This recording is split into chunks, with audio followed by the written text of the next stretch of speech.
Bonjour à tous, frères et sœurs. Soyons dans la paix et la joie de notre Seigneur Jésus-Christ. Je vous propose d'écouter l'évangile de ce jour. Nous sommes le deuxième dimanche de Pâques, dimanche de la miséricorde.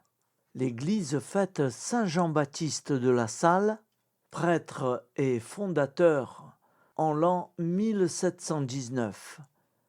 Et Saint Hermann Joseph, prêtre entre 1241 et 1252. Évangile de Jésus-Christ selon Saint Jean 20,19-31. C'était après la mort de Jésus.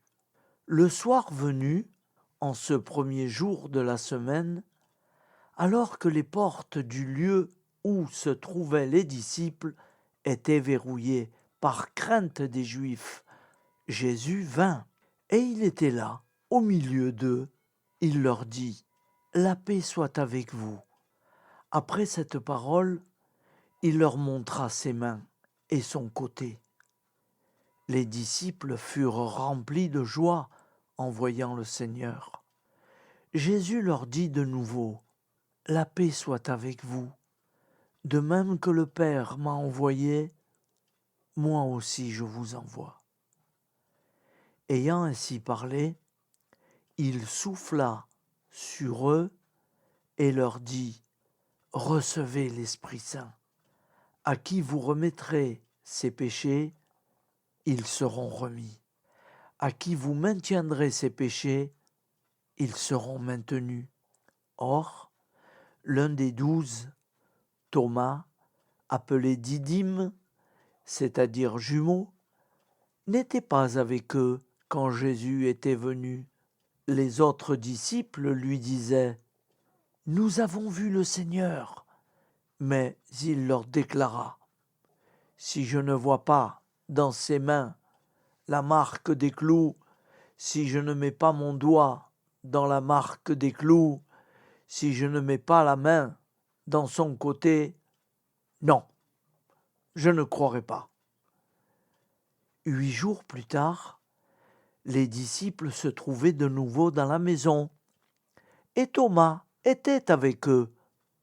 Jésus vient, alors que les portes étaient verrouillées, et il était là, au milieu d'eux. Il dit : « La paix soit avec vous. » Puis il dit à Thomas : « Avance ton doigt ici, et vois mes mains. Avance ta main, et mets-la dans mon côté.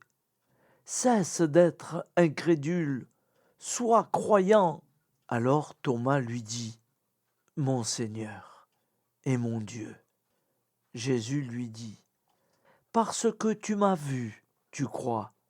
Heureux ceux qui croient sans avoir vu. » Il y a encore beaucoup d'autres signes que Jésus a faits en présence des disciples et qui ne sont pas écrits dans ce livre. Mais ceux-là ont été écrits pour que vous croyiez que Jésus est le Christ, le Fils de Dieu, et pour qu'en croyant, vous ayez la vie en son nom. Acclamons la parole de Dieu. Louange à toi, Seigneur Jésus. Bonne journée à tous et en union de prière. À demain.